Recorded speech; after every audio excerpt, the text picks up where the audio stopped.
Good morning fourth class, this is your computer book. और हम लोगों ने कंप्यूटर में फर्स्ट चैप्टर स्टार्ट कर दिया था। आपके फर्स्ट चैप्टर का क्या नाम था, कुछ याद है आपको? क्या है आपके फर्स्ट चैप्टर का नाम? Evaluation of computers. ठीक है, तो इस वाले चैप्टर को हम किसकी हेल्प से पढ़ रहे थे, किसके थ्रू पढ़ रहे थे? पीपीटी के थ्रू पढ़ रहे थे। तो ये रहा आपका फर्स्ट चैप्टर, जिसका नाम क्या है?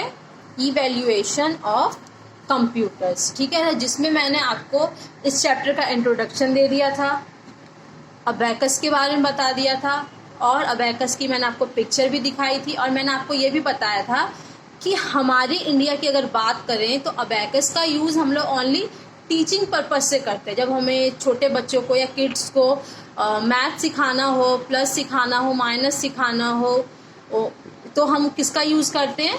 इस अबैकस का यूज़ करते हैं। बट जापान और चाइना में आज भी ये क्या है, बहुत ज़्यादा यूज़फुल है। मतलब लार्ज कैलकुलेशन जब होते हैं तो वो लोग किसका यूज़ करते हैं? अभी भी अबैकस का यूज़ करते हैं। ठीक है, तो ये हमारा फर्स्ट टॉपिक था। अब हमारा नेक्स्ट टॉपिक है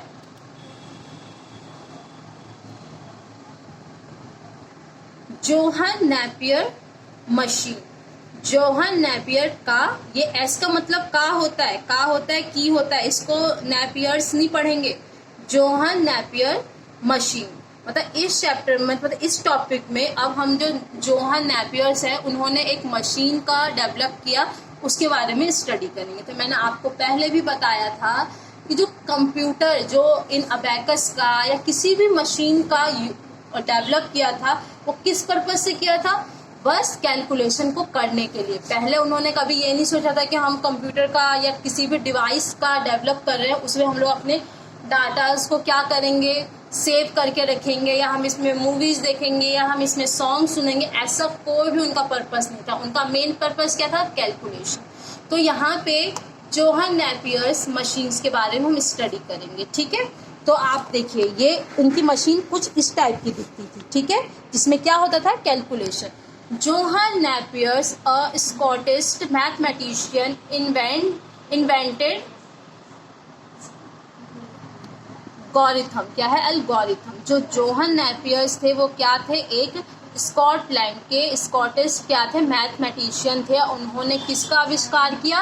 एल्गोरिथम का। ये बेटा आपका एक मैथ का टॉपिक है। ठीक है, एल्गोरिथम आप जब बड़ी क्लासेस में चले जाएंगी तब आप इस टॉपिक को स्टडी करेंगे।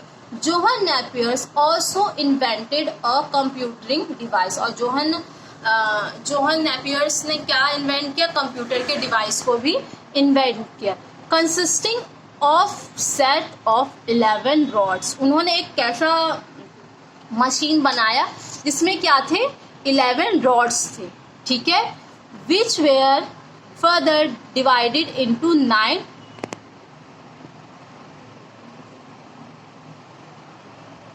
थे।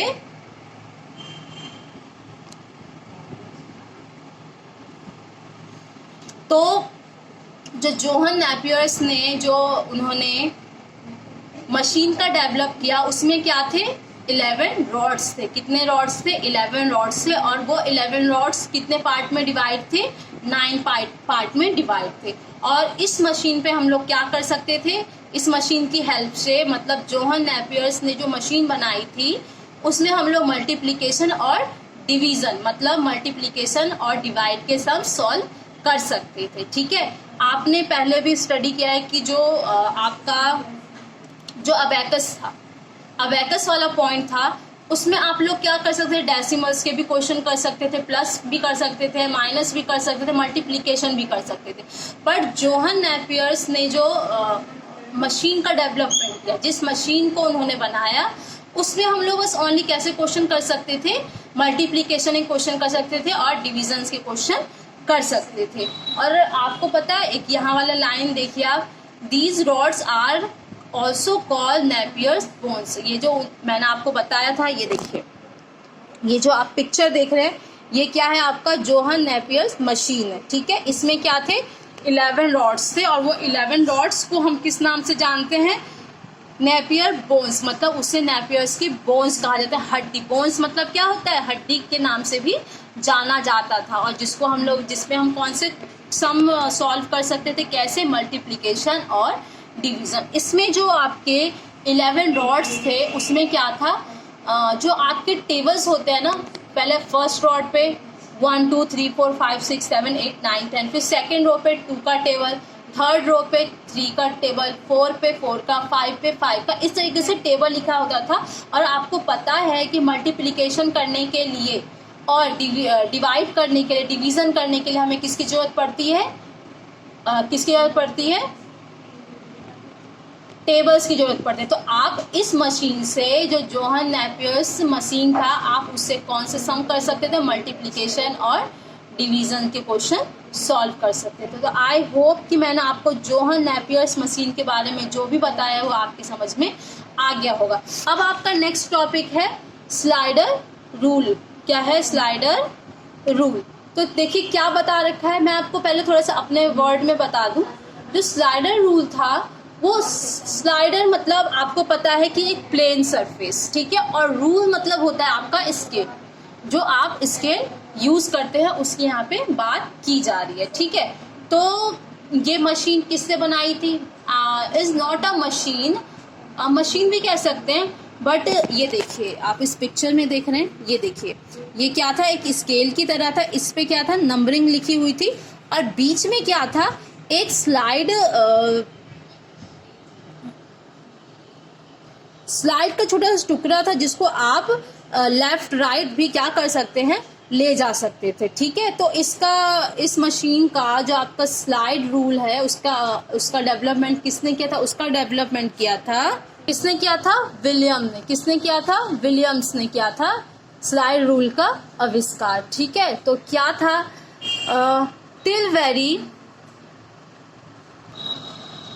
till very recently slide rules used to be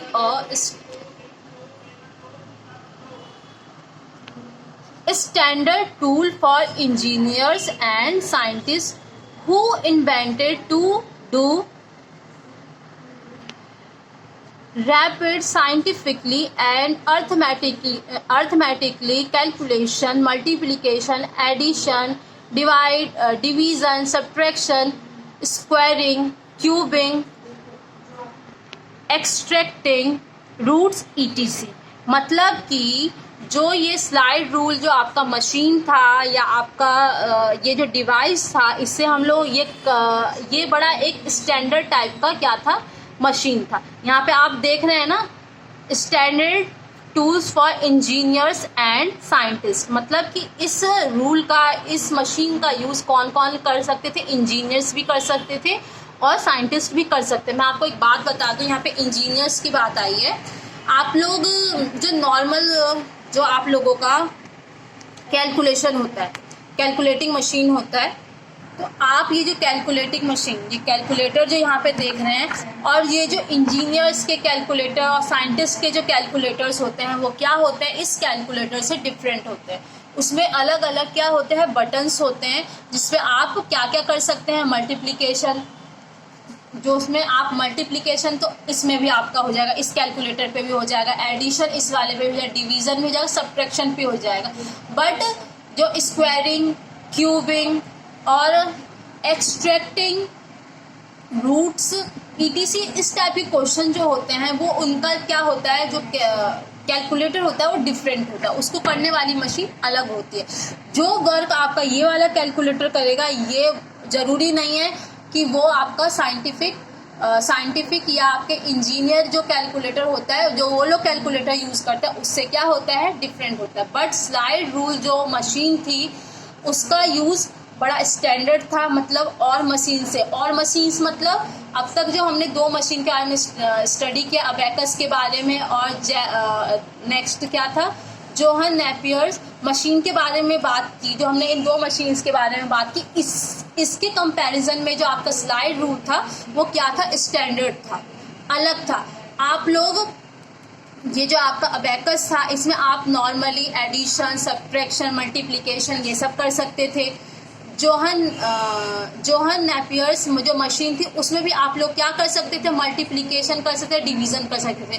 but जो स्लाइड रूल है उसमें आप लोग क्या क्या कर सकते थे, उसमें आप बहुत से क्वेश्चन सॉल्व कर सकते थे। जैसे कि उसमें आप लोग मल्टीप्लिकेशन भी कर सकते थे, एडिशन भी कर सकते थे, डिवीजन भी कर सकते, सब्ट्रैक्शन भी कर सकते थे, स्क्वायरिंग भी कर सकते, क्यूबिंग भी कर सकते, बहुत से क्वेश्चन, रूट्स के क्वेश्चन। और ये जो आप स्क्वायरिंग, क्यूबिंग, ये जो वर्ड्स आप सुन रहे, जब आप बड़ी क्लासेस में जाएंगी सब आपके किस में होते हैं, मैथ्स में होते हैं। ये मैथ्स के टॉपिक है, तो इस टाइप के क्वेश्चन आप इसमें कर सकते हैं। It looks like a very advanced and complex version of the rule that you must be use in your classroom. मतलब अगर हम इसके शेप को देखें तो ये क्या था, बड़ा कॉम्प्लेक्स और बड़ा स्टैंडर्ड था। और सबसे बड़ी बात क्या थी कि आप इसका यूज क्लासरूम के अंदर भी कर सकते थे। मींस वैसे तो ये जो आपका अबेकस है और जो आपका दूसरा मशीन था, जॉन नेपियर्स मशीन था, उसको भी आप क्लासरूम में ले जा सकते थे। बट कंपैरिजन अगर हम स्लाइड रूल से करें तो ये क्या था, बहुत ही स्टैंडर्ड शेप में था। और क्या था, आप इसको क्लासरूम में भी ले जा सकते हैं, क्लासरूम से भी उसको हटा सकते थे। इसका यूज करना बहुत ज़्यादा इजी था। ठीक है, तो इसका डेवलपमेंट किसने किया, स्लाइड रूल का? इसका डेवलपमेंट किया विलियम ने। कब किया था? 7th सेंचुरी में। कब किया था? 7th सेंचुरी में इसका आविष्कार हुआ था। ठीक है, ठीक है। अब है आपका next line, the electronic handheld pocket calculators which run on pencil cells और बटन सेल। मतलब इसके बाद आपका जो स्लाइड रूल है वो तो नॉर्मली क्या था, या आपको इसको चलाने के लिए कोई भी बैटरी या कोई भी सेल की जरूरत नहीं पड़ती थी। बट उसके बाद जैसे कि आप फॉर एग्जांपल इसे देखते हैं, ये जो कैलकुलेटर है किससे चल रहा है, ये बैटरी से चल रहा है। कैसी बैटरी से? एक तो आपकी पेंसिल बैटरी आती है, जो आप लोग अपने घर का जो आपके वॉच होता है, घर में जो घड़ी होता है, उसमें आप लोग क्या करते हैं, पेंसिल सेल का यूज करते हैं। और आपने देखा होगा जो बहुत से टॉयज होते हैं उसमें बटन वाले सेल होते हैं, जैसे बटन का शेप होता है ना, वैसे सेल होते हैं। बट इसके बाद स्लाइड रूल के बाद बहुत से और अलग अलग कैलकुलेटिंग मशीन हमारे सामने आए और डेवलप हुआ। और बट उनको चलाने के लिए हमें क्या कर सकते थे, हाँ, बट एक बात और मैं आपको बता दूं, जो स्लाइड रूल जो आपका मशीन था, आप इसको इजी तरीके से एक जगह से दूसरी जगह नहीं ले सकते, क्योंकि जो आपका स्लाइड रूल था वो क्या था, लंबा था साइज में, तो आप उसको पॉकेट में तो रख के नहीं ले जा सकते थे। बट स्लाइड रूल के बाद कुछ ऐसे मशीन्स हमारे सामने आए, ऐसे कैलकुलेटर हमारे सामने आए जो क्या था, हैंड हेल्ड पॉकेट। मतलब आप उसको या तो हैंड में ले जा सकते हैं या पॉकेट में भी रख के ले जा सकते हैं। जिसको चलाने के लिए किसकी जरूरत पड़ती थी, सेल्स की जरूरत पड़ती थी, पेंसिल सेल या बटन सेल की जरूरत पड़ती थी। तो आप समझ गए होंगे कि स्लाइड रूल्स जो होते हैं, ये जो मशीन थी, इसका डेवलपमेंट बड़े स्टैंडर्ड तरीके से हुआ था। इसका यूज इंजीनियर्स भी कर सकते थे, साइंटिस्ट भी कर सकते थे। और इसमें एडिशन, मल्टीप्लिकेशन, डिवीजन, सब्ट्रैक्शन के अलावा भी और बहुत से क्वेश्चन हम लोग सॉल्व कर सकते थे। ये कब बनाया था? ये 7th सेंचुरी में बनाया था। इसको आप कम डिस्टेंस वाले एरिया में तो ले जा सकते हैं। मतलब जैसे कि अगर आप स्टाफ रूम में बैठे हैं, अगर आपको स्टाफ रूम से इसको क्लासरूम में यूज़ करना हो तो आप बिल्कुल ईजिली ले जा सकते थे। बट अगर आप सोचे कि हमें लॉन्ग जर्नी में से ले जाना है, कहीं दूर ले जाना है, तो ये पॉसिबल था, बट इतना ज़्यादा क्या तो कहते हैं ना, सफिशिएंट में सुविधाजनक नहीं था। बट इस स्लाइड रूल के बाद भी बहुत सारे हमारे क्या बने, कैलकुलेटिंग मशीन बने, जो क्या थे, हैंड हेल्ड, मतलब हाथ में भी उसे रख सकते थे और पॉकेट में भी उसको एक जगह से दूसरी जगह ले जाया जा सकता। अब आपका नेक्स्ट टॉपिक है एडिंग मशीन। क्या है आपका adding machine? In 1642, Blaise Pascal had designed an adding machine to help his father, who was a tax collector and had to do a lot of additions every day। तो जो आपका adding machine है, means ये देखिए, ये है आपका adding machine, ठीक है। ये एडिंग मशीन है, ये आपका किसने डेवलप किया था, किसने बनाया था और कब बनाया था? ये आपका 1642 में किसने बनाया था? ब्लेज पास्कल ने इसको बनाया था, ठीक है। क्यों बनाया था? आपको पता है कि हम बहुत से काम किसी ना किसी रीज़न से करते हैं। जो पास्कल के फादर थे वो कहाँ जॉब करते थे? टैक्स कलेक्शन में, मतलब जहाँ पर टैक्स आते थे उस जगह पे जॉब करते थे। उन्हें क्या करना पड़ता था? रोज़ बहुत से एडिशंस करने पड़ते थे। तो उसके लिए ही उनकी एडिशन में कोई मिस्टेक ना हो, कोई गलती ना हो, तो उन्होंने किस मशीन का आविष्कार किया? किस मशीन को बनाया? एडिंग मशीन का आविष्कार किया, ठीक है। तो आज हम लोगों ने कौन कौन से टॉपिक को स्टडी किया है? आज हम लोगों ने जोहन नेपियर मशीन को स्टडी किया है, फिर उसके बाद हमने किया है स्लाइड रूल को, और हमारा नेक्स्ट था उसके बाद एडिंग मशीन। तो आज हम लोगों ने 3 टॉपिक को कवर किया है। आपका ये जितना भी मैं आपको पीपीटी के हेल्प से पढ़ा रही हूँ बेटा, ये सब आपके कहाँ लिखा हुआ है? आपके बुक में लिखा हुआ है, बट मैंने उसमें जो इम्पॉर्टेंट टॉपिक है, आपका इम्पॉर्टेंट पॉइंट है, मैंने उसको आपको समझाने की कोशिश की है। आई होप कि आपको ये समझ में आया होगा। और दोबारा से आपको आज क्या क्या रीड करना है, कौन कौन से टॉपिक रीड करना है? सबसे पहले तो आपको जोहन नेपियर मशीन को रीड करना है, फिर आपको स्लाइड रूल करना है, फिर उसके बाद करना है आपको एडिंग मशीन। और नेक्स्ट क्लास में हम लोग नेक्स्ट टॉपिक के बारे में क्या करेंगे? स्टडी करेंगे, ठीक है। चलिए, ओके, थैंक यू।